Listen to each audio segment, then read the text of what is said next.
to say hello to our MB family of churches from across Canada.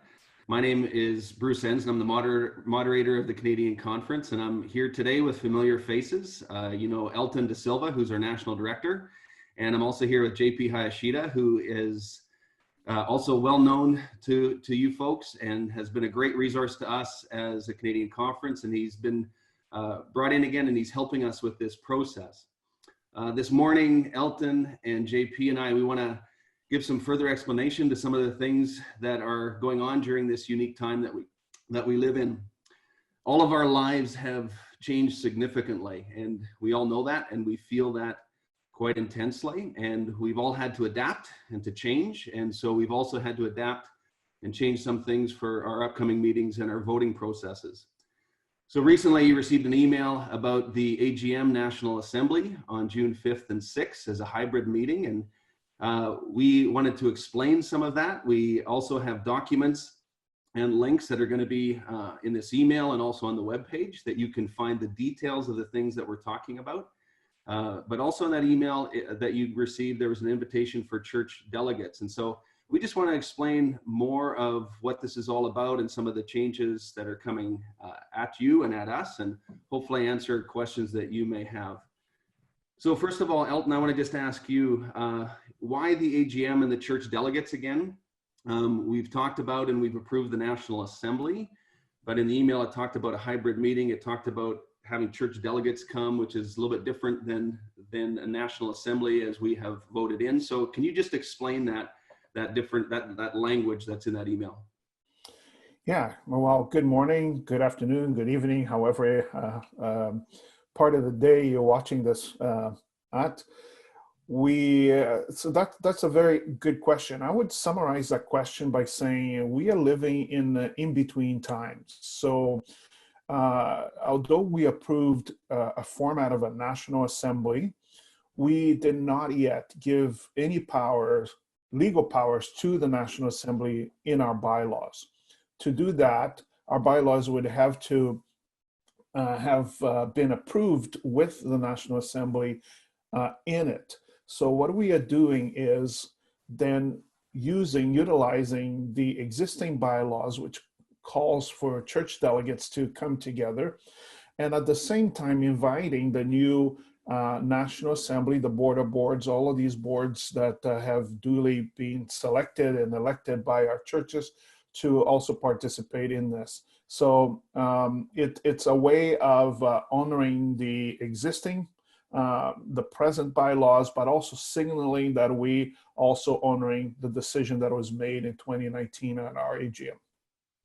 Okay, that's helpful. So JP, the executive board recently met and approved changing of the bylaws and kind of went ahead of the convention in some ways, but we needed to do that. Can you explain why the executive board did that and what's the process of why we needed to change the bylaws to hold this virtual AGM? Oh, sure. As Elton mentioned, COVID-19 has really changed our landscape, so we're in very unusual times. So the federal government has actually issued guidelines for all federal corporations as to how they can host AGMs, and what they use is a process whereby the executive board will do something we've never done with our bylaws before. You actually have changed the bylaws in a board meeting and you enact them, which allows the changes to take effect immediately. The reason that's necessary is in order for this to host our first digital meeting, our bylaws don't allow that. So how do you bring the people into the room to vote for a digital meeting when they can't come into the room because of COVID-19? So this is just a process that the government recommends we use. So on April 23rd, the bylaw changes that allow us to now have an online convention have been made. And then as soon as we host the meeting in June, the first thing that we do is we enact those bylaws. We take the enacted bylaws and the members actually approve them.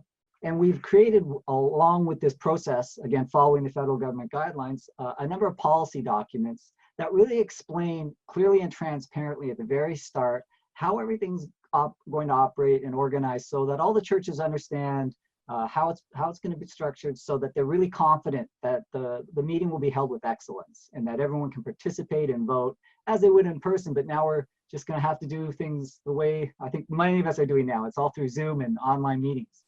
Yeah, no, that makes sense. So we've had to make a decision ahead of the assembly or the convention, and then we're changing the bylaws. We'll go there, and then we'll basically ask permission for what we've already done. And Exactly. because that's the only way we could really do that in order to actually hold this meeting. Does that make sense? Okay. Exactly. So we're calling it a hybrid. So that means it's a virtual meeting and it's an in-person meeting. Do you want to explain that, JP? Do you want to explain that a little bit? Why is that important? Sure. We try to make the bylaw changes as simple as possible. So rather than try to write a whole bunch of things for a whole new kind of convention, we just took a normal convention setting where we would bring people together, and we've added people who can now attend digitally. So this is a really beautiful scenario that we can reuse again in the future, that people can come to the meeting in person. And if by June the travel restrictions have been reduced, there might be a number of people gathered in Winnipeg for the meeting. But then we've added this component of online delegates who can now attend. So it gives us kind of the best of both worlds. Yeah, no, that makes sense. So I should clarify that. You said Winnipeg, which is where it is. That's the host site of the convention now. It was originally going to be in Abbotsford, but that is not going to be the host site. So because we're hosting the meeting in Winnipeg, the in-person part for however, even if it's just 5 people in the building, will be based in Winnipeg as such, but it'll mostly be virtual. Okay, so the next question is, JP, explain the digital voting process and the registering of delegates and how that works. Right. We've created a policy document that makes this really clear and transparent, because it's really important to honor the churches and how they're represented and how voting will take place. So the whole idea of this, as I mentioned earlier, is the idea that we are adding delegates who can be registered digitally. So a church will continue to do what they always did. They'll send in the names of all their church delegates.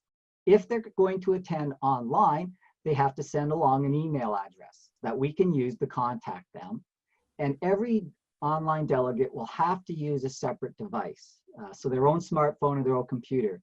This is really important because when it comes to the voting procedure that's defined in the policy document, we need to be able to tabulate votes by connection. And we need to be able to authenticate each person, because you've heard about Zoom bombing and other things where people can sometimes try to come into a meeting.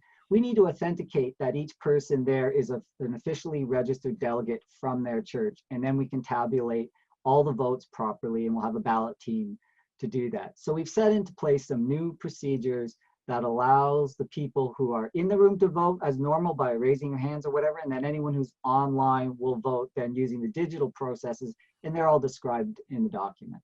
Yeah, no, that's really good. If I may add to this as well, even in the registration process that will go live today as we are filming this, there'll be 2 different buttons. One for if you're simply a guest with us, which we'll have some guests, then you register using that button. And then there'll be a button that registration for delegates that creates an identifier for those delegates that allows us to then make sure that we are collecting votes only from delegates. Okay, that's really good. So Elton, why don't you talk about the process for the new bylaw changes in the future? So we've adapted slightly to allow for this virtual meeting and some of the processes we've just been talking about. We've adapted our current bylaws, which we're still operating under, but we know with the collaborative model and what was approved, we now need to move and change bylaws to support that and to go into the future of that. Can you explain the process for those new bylaw changes and how those will be developed for the National Assembly and the collaborative model? Sure. At every step of the development of the collaborative model, we are trying to make sure that we stay faithful to the process we have promised churches, that we want churches involved in a conversation at the forefront of things. So even for bylaws changes, we don't want to just simply come up with new bylaws and say, hey, vote on these new bylaws. We want churches to actually engage in the making, the forming of those bylaws. For that to happen, we need the process to be a bit longer. We need the process to be a little bit more involved. So what we want to do is, as we develop first drafts of these bylaws, we want to then hold throughout the fall season. We want to hold several town hall meetings, both regionally and then nationally, to be able to get the input from churches on those changes. And our hope is that by the time we get to Convention 2021, when we would vote on those bylaws, provincial conventions, that people would have had plenty of opportunity to engage with it. And that is in keeping with that 10-point decision-making roadmap that we promised churches and we created. So we want to remain faithful to that. We want to give it enough time, which makes the decision making a little bit longer than what it was before. That's really good. So what we've really done is just slow down the process for changing future bylaws, and we want to slow down, engage the church as well, and give a longer timeline. So that's really helpful. Okay, so JP, question for you. In the documents, people are also going to see this, the use of a referenda. Can you talk a little bit about how that works and why this is important during this time? Yeah, what referenda allow you to do is have a vote on a motion without requiring everyone to be in the same room at the exact same time. And if you think about, let's say, a national election, like people are voting all across the country, we don't actually ask them to all fly to Ottawa, get in the room at once and vote on things and then fly back. So this is a way that we can now do some of the things that Elton just mentioned about some of the bylaw changes and the different things that we need to do. So the board will produce a set of motions that will then be sent out to each of the provincial conventions. We still want the referenda votes to be cast at the provincial convention so that the church delegates can all gather and hear one another and discuss things and ask questions, because Elton and other national representatives will be at those meetings. At that meeting, then each church delegate will then take their ballots and they'll place them into one ballot box, which Elton will carry with him across the country from provincial convention to provincial convention. And then when the last convention has closed, we'll basically open up the ballot box, pour it out, and then count all the ballots for and against for each of the motions. And the reason for doing this is so that there's not, like the East conventions are often held first in Ontario, aren't influencing the results in the West. Basically, everyone has a chance to vote as they've heard the motions and had the opportunity to discuss them with other delegates. And then at the very end, we'll bring the results and publish them to the churches in Canada saying, here's what the result of the motions are. Well, that makes sense. And what I like about that is it retains our community hermeneutic piece and just discernment of discerning in community, engaging in community, not being necessarily influenced by the previous votes and then carrying it forward. And we only see the final votes at the end. The thing we joked about is this box will be like the Stanley Cup, right? That people carry, those guys with the white gloves that carry it from city to city. And so that'll be the box that Elton will carry and bring forward. So yeah, I would need some white gloves, I think. Yeah, we'll get you. Can I just add a couple of things to this conversation as well? I think some of the worry people are having is how we are going to be able to listen to, let's say, in BC, what Ontario churches have said about this issue. The way we're trying to remedy this is by having these town hall meetings beforehand, so we can have kind of a national town hall meetings. The discussions were happening there. We are listening to each other's areas of comfort or discomfort around the issues and some of the ideas. So by the time we vote, we have a good idea, a good sense of how the country is in its totality is thinking about it. No, that's great. So that, I think, covers the things that we wanted to say. Elton, are there any other last words that you wanted to say to folks? Yeah, I think some words of encouragement. I just made a video that I think will be available shortly. If just thanking our churches during this time for their theological soundness. One of the things that has this situation has allowed me to do is to actually be present virtually, but present too in many of our services across the country. And my heart was greatly encouraged that our pastors didn't become extremists in their approach to this. It wasn't a here's an angry God responding to a sinful world kind of situation, but there is the sense of a pastoral care for the world and for the people around them. This is the DNA of this family of churches, and there's a beauty to it. So thank you for doing that across this country. Thank you for being faithful to the Lord in your ministry.